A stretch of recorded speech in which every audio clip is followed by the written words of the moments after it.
लाल रंग में दिखा आस्था का जनसैलाब। हनुमान जयंती पर निकला भक्तों का रेला।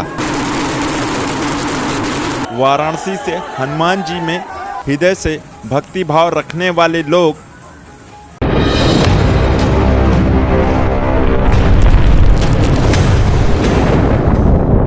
उनके प्रभाव को जानते हैं। कहते हैं कि इस कलयुग में हनुमान जी एकमात्र ऐसे भगवान हैं जो भक्तों के कल्याण के लिए धरती पर विद्यमान है। धर्म की नगरी काशी में हजारों की संख्या में भक्तों ने गाजे बाजे के साथ विशाल ध्वज यात्रा के साथ निकलते हैं और बड़े ही श्रद्धा भाव से ध्वज संकट मोचन महाराज को समर्पित करते हैं। ये भक्त संकट मोचन हनुमान मंदिर में जाकर हनुमान जी को तुलसी की माला, गुलाब की पंखुड़ियाँ, सिंदूर, केला, लड्डू, चना, अक्षत, धूप, अगरबत्ती समर्पित करते हैं। साथ ही हनुमान चालीसा, बजरंग बाण, सुंदरकांड का पाठ कर कर अपने जीवन को धन्य बनाने की कामना करते हैं। चैत्र मास के पूर्णिमा को हनुमान जयंती पर ब्रह्म मुहूर्त से ही श्रद्धालुओं की भीड़ भिखारीपुर से 18 वर्षों से निकालने जाने वाली शोभा यात्रा में हनुमान ध्वज और आरती की थाल के साथ हनुमान दरबार पहुंचने का कतार लगना शुरू हो जाता है। सुबह के 7 बजे के साथ हनुमान सेवा समिति के सदस्य और पदाधिकारी अपने अतिथियों के सानिध्य में मुख्य रथ पर विराजे राम दरबार के पूजन के पश्चात मुख्य ध्वज और हनुमान की बाल स्वरूप की पालकी पर विराजे बाल हनुमान के पूजन के पश्चात शिव के सुमिरन और डमरू के डमडम के बीच शंखनाद के साथ भक्तों की कतार राम भक्त दरबार की ओर बढ़ना शुरू हो जाता है। इस शोभा यात्रा में सबसे पहले 70 फीट की मुख्य ध्वजा, जिसके बाद मुख्य रथ, पालकी और महिलाओं की कतार, अलग अलग क्षेत्रों में शामिल कार्यालयों की झांकी और अंत में हजारों की संख्या में हाथों में पताका संग भक्तों का रेला। इस वर्ष की यात्रा का पहला आकर्षण 75 फीट लंबा ध्वज था।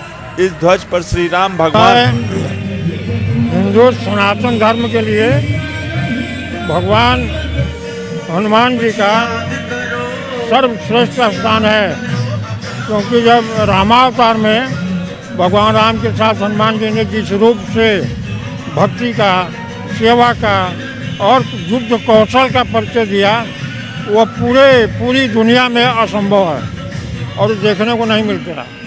तो सबसे अच्छी बात है कि सबसे सरल हृदय हनुमान जी बहुत जल्दी केवल शनिवार और मंगलवार को अगर उनका स्मरण किया जाए तो वो भक्तों पर प्रसन्न हो जाते हैं। और आज उनकी जयंती हम लोग मना रहे हैं। बड़े सौभाग्यशाली हैं, बड़े पुण्यात्मा हैं कि हनुमान जी जयंती के अवसर पर इतने सारे लोग इकट्ठा होकर और उनकी जयंती मना रहे हैं। मेरी सभी जनता से मेरी शुभकामना है और मैं चाहता हूँ कि भगवान की भक्ति सबके हृदय में बनी रहे और हनुमान जी की कृपा सबके ऊपर बरसे और सब लोग स्वस्थ, आनंद और सुखी रहें और हिंदू धर्म की जो पताका है वो हमेशा फहराती रहे, लहराती रहे और पूरे भारतवर्ष में दिगंत में हनुमान जी की कीर्ति बढ़ती रहे। यही मैं संदेश देना चाहता हूँ। और हनुमान लला की आकर्षण आकृति अंकित थी, जिसे समिति के सदस्य हनुमान लला के जयकारों के साथ फूल वर्षा करते चल रहे थे। इस यात्रा का दूसरा आकर्षण 70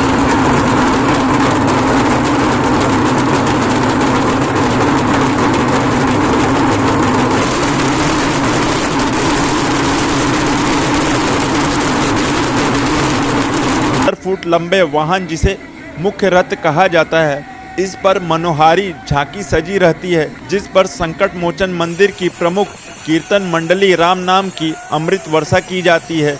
इस यात्रा में 80 झांकियां शामिल रही हैं। साथ ही परंपरागत वेशभूषा में आरती थाली लिए श्रद्धा के साथ महिलाएं नंगे पांव मंदिर पहुंचती हैं, जहां हनुमान लला की सामूहिक आरती और ये हनुमान जयंती के अवसर पर ये काशी की बहुत अच्छी परंपरा है। पूरे गांव देहात से लेकर के जो भी वाराणसी जिला के मंडल के जो लोग हैं, बड़े श्रद्धा भाव से हनुमान जी का ये ध्वजा उठाते हैं। हनुमान जी के ध्वजा से दैहिक, दैविक, भौतिक तीनों प्रकार के संताप दूर होते हैं। हनुमान चालीसा में ही कहा गया है कि निश्चित रूप से हनुमान चालीसा करने से अष्ट सिद्धियों को प्राप्त होता है। यह बड़ी हर्षोल्लास के साथ यह ध्वजा का आगमन होता है। हनुमान चालीसा पाठ अपने गंतव्य के लिए रवाना हुई।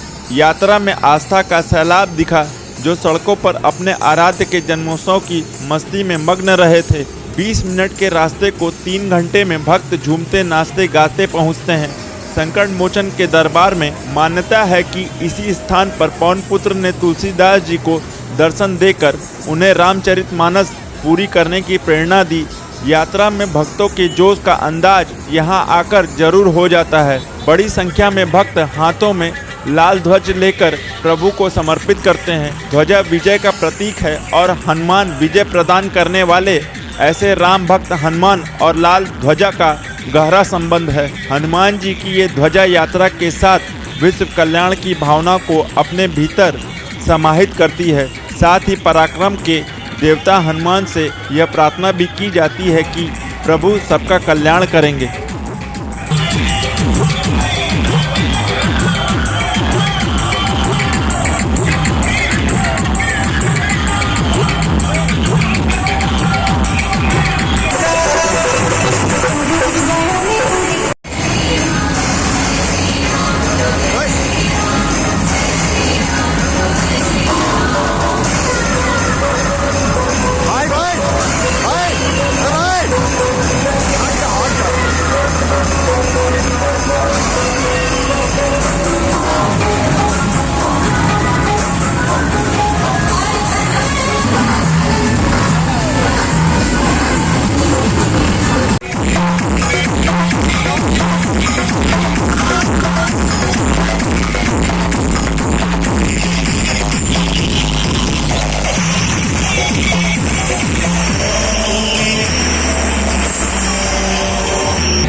देखिए, आज हनुमत जयंती है और हनुमत जयंती के अवसर पर भगवान हनुमंत लाल का पूजन, जो काशी में रुद्रावतार हैं स्वयं और कलयुग के साक्षात देवता हैं, क्योंकि जो हमारे यहाँ 7 चिरंजीवी बताए गए हैं उनमें एक हनुमान जी हैं। हनुमान जी प्रत्यक्ष देवता हैं। तो ये जो आयोजन है वो हनुमत ध्वजा का है, अर्थात सब लोग एकत्रित होकर हनुमान जी के मंदिर में, जो काशी विश्व का प्रसिद्ध संकट मोचन मंदिर है, वहाँ ले जा कर के अपनी श्रद्धा को समर्पित करने के लिए ध्वजा और एक सामूहिक जुलूस लेकर के जा रहे हैं। और प्रयोजन जो है वो सनातन धर्म का उत्थान है, क्योंकि इस तरह के आयोजनों से धर्म का उत्थान होता है, धर्म में आस्था लोगों की बढ़ती है, धर्म में विश्वास बढ़ता है और लोग अपने धर्म के प्रति स्वाभिमानी होकर के अपने धर्म की रक्षा में तत्पर होते हैं।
रामबली मौर्य अध्यक्ष हनुमान ध्वजा यात्रा हनुमत सेवा समिति। आज हम लोग बाबा बजरंगबली के जन्मोत्सव पे भिखारीपुर तिराहे से संकट मोचन मंदिर तक बाबा बजरंगबली का जो है शोभा यात्रा लेके जा रहे हैं। और ये हनुमान ध्वजा यात्रा के नाम से पिछले 18 वर्षों से निकाला जा रहा है और ये 19वां साल है इस साल। और इस साल जो है तकरीबन 5100 ध्वजा और सैकड़ों हजारों महिलाओं के साथ यह शोभा यात्रा संकट मोचन दरबार के लिए निकल रही है। और जिसमें आज हम लोग बाबा बजरंगबली को 75 फीट की एक बड़ी ध्वजा अर्पित करेंगे जो आज का मुख्य आकर्षण है। और साथ ही 51 मन फूलों से आज बाबा का जो है हम लोग उनके रास्ते में फूलों की वर्षा करते हुए चल रहे हैं। 51 मन लड्डू का भोग लगेगा आज। और बाबा के लिए भक्त करीब गुजरात, सूरत, मुंबई, दिल्ली और बिहार के साथ ही उड़ीसा और झारखंड से भी आए हुए हैं। भक्तों की संख्या तकरीबन 25 से 30 हज़ार से ऊपर होनी चाहिए। और अभी पीछे से कुछ झांकियाँ आ रही, आगे भी कुछ झांकियाँ हमारी अभी खड़ी हैं जो हम लोग आगे बढ़ेंगे तो बीच में इंटर करेंगी। तो नदिया तक जाते जाते तकरीबन ये काफिला 1.5 से 2 किलोमीटर या 2.5 किलोमीटर लंबा भी हो सकता है। मेरा नाम देवेंद्र मौर्य, मैं भदोही से आया हूँ। ये आयोजन पिछले 25-30 वर्षों से हो रहा है। अब ये प्रभु बजरंगबली की कृपा से, उनके आशीर्वाद से यह आयोजन काशी का एक सांस्कृतिक अंग होता जा रहा है। हम लोग तो यहाँ पले बढ़े और इसको ये जब शुरू हुआ था तो बिल्कुल बहुत शॉर्ट फॉर्म में, बहुत छोटे स्तर से शुरू हुआ था, लेकिन आज ये बनारस की, काशी की संस्कृति का अंग होता जा रहा है। और सभी लोगों का मेहनत रहेगा और ईश्वर की कृपा रहेगी, बजरंगबली की कृपा रहेगी तो आगे आने वाले दिनों में ये और बहुत विस्तृत रूप धारण करेगा।